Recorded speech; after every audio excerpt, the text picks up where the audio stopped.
Okay, had a little interruption there. Sorry about that. So I want to take the time to read this book, which is my favorite book by R.H.J. It's called It Works. It is the deluxe edition, so it has more than just It Works in there, but that's all we're going to focus on today is the It Works part. So it's like just a few pages. So I want to go ahead and read that. It's not going to take long. It don't take all day to read a book. This little book. It's only like I don't know, not very many pages at all. So I'll show you. It Works, okay? The complete text is back in 1926. I'm just gonna get right into it. Okay.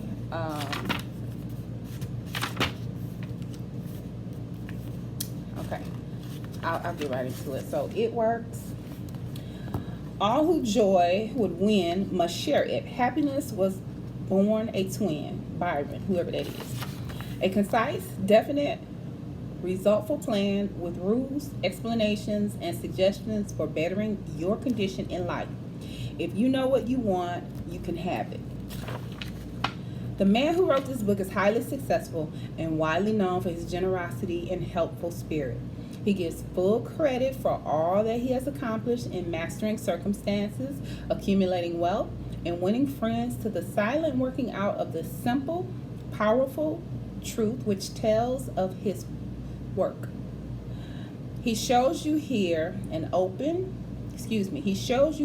easy, open road to a larger, happier life. Knowing that the greatest good comes from helping others without expecting praise, the author of this work has requested that his name be omitted. He didn't even want his name put out there, and that's good. Excuse me. So, what is the real secret of obtaining desirable possessions? Okay.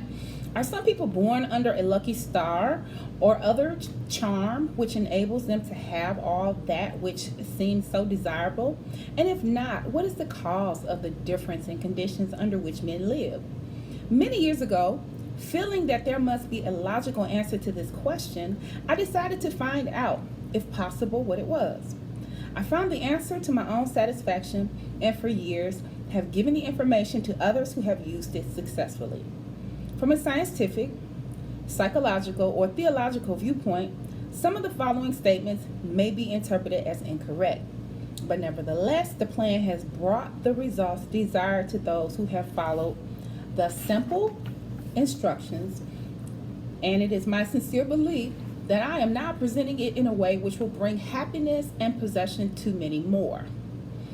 If wishes were horses, beggars would ride, is the attitude taken by the average man and woman in regard to possessions. They are not aware of a power so near that it is overlooked, so simple in operation that it is difficult to conceive, and so sure in result that it is not made use of consciously or recognized as the cause of failure or success. Gee, I wish they were mine, is the outburst of Jimmy, the office boy, as a new red roaster goes by, and Florence, the telephone operator, expresses the same thought regarding a ring in the jeweler's window. While poor old Jones, the bookkeeper, during the Sunday stroll, replies to his wife, "Yes, dear, it would be nice to have a home like that, but it is out of the question. We will have to continue to rent." Landon, the salesman, protests that he does all the work, gets the short end of the money, and will someday quit his job and find a real one. And President Bodum, in his private sanctorium, voices a bitter tirade against the annual attack of hay fever. At home, it is much the same. Last evening, father decided that daughter Maybelle was headed straight for disaster, and today mother's allowance problem and other trying affairs fade into insignificance as she exclaims, "This is the last straw. Robert's school teacher wants to see me this afternoon. His reports are terrible. I know, but I'm late for bridge now. She'll have to wait until tomorrow." So goes the endless stream of expressions like these from millions of people in all classes who give no thought to what they really want, or who are getting all that they are entitled to or expect.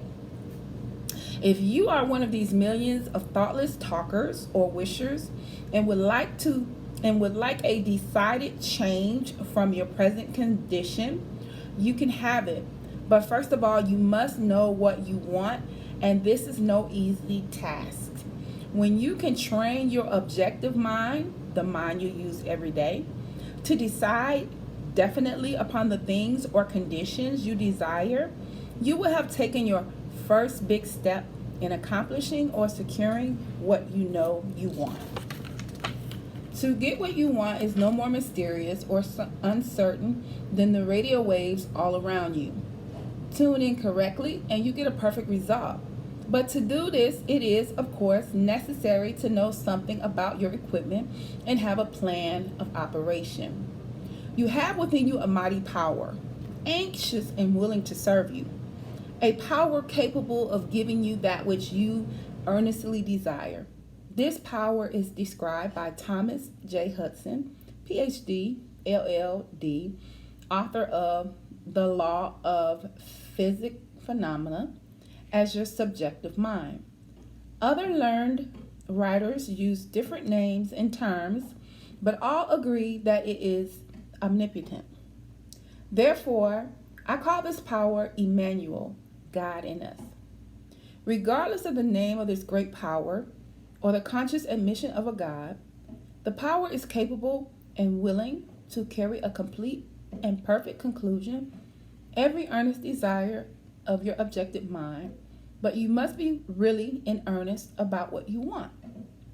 Occasional wishing or half-hearted wanting does not form a perfect connection or communication with your omnipotent power.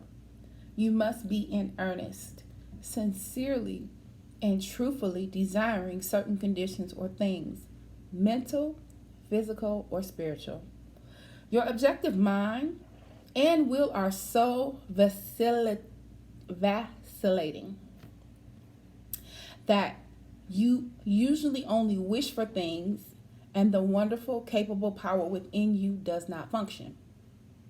Most wishes are simply vocal expressions. Jimmy, the office boy, gave no thought of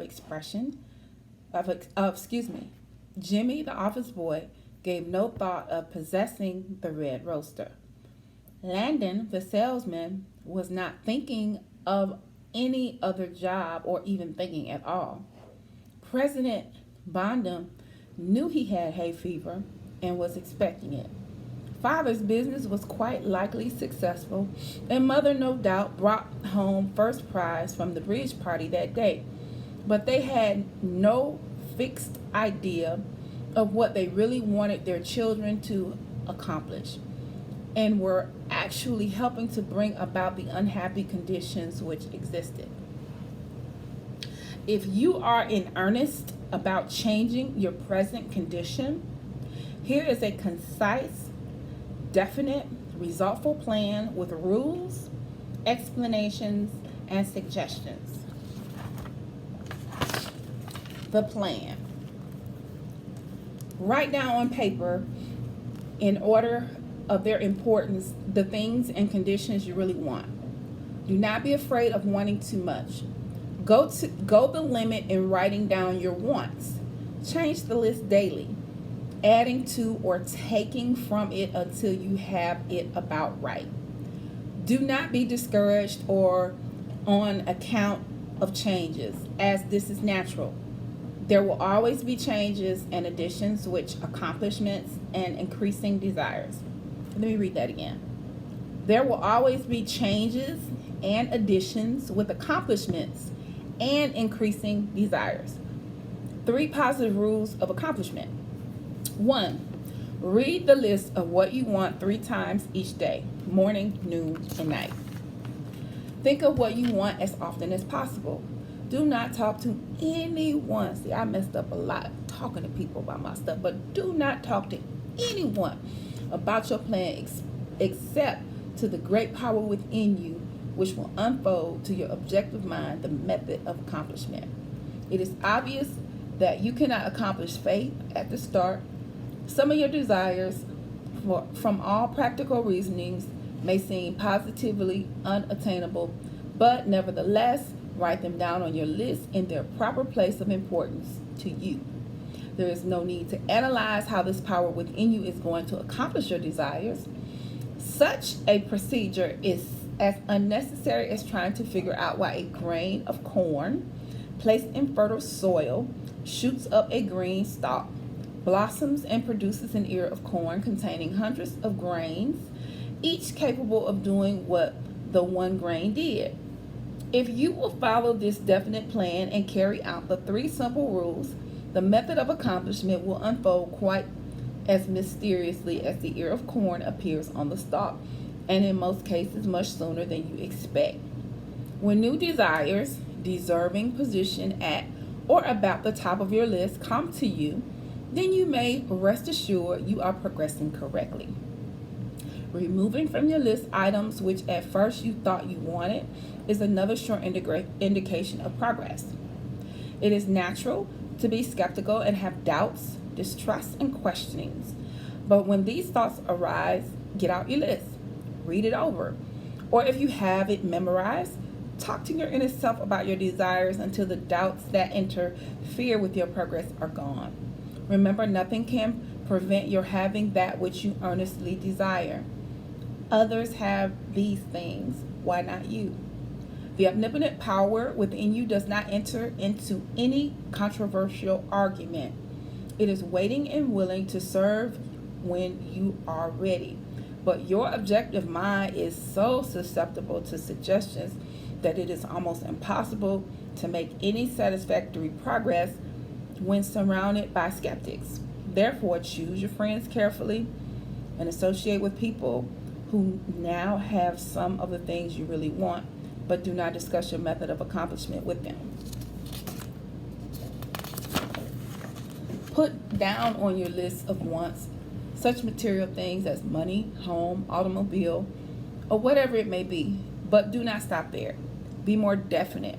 If you want an automobile, decide what kind, style, price, color, and all the other details, including when you want it. If you want a home, plan the structure, grounds, and furnishings. Decide on location and cost. If you want money, write down the amount. If you want to break a record in your business, put it down. It may be a sales record. If so, write out the total, the date required, then the number of items you must sell to make it. Also list your prospects and put after each name the sum expected.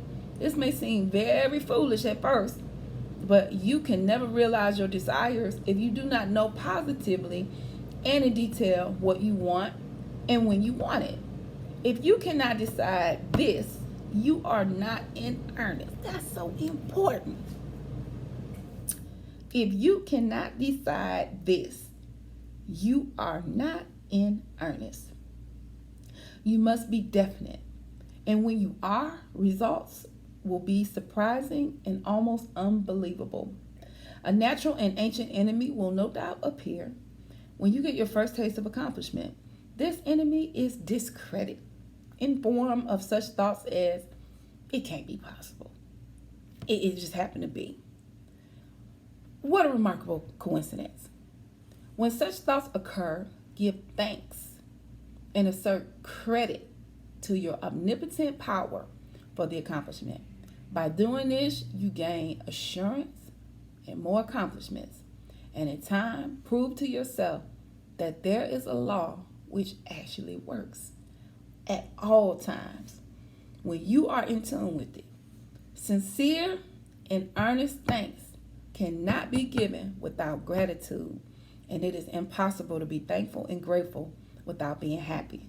Therefore, when you are thanking your greatest and best friend, your omnipotent power, for the gifts received, do so with all your soul and let it be reflected in your face.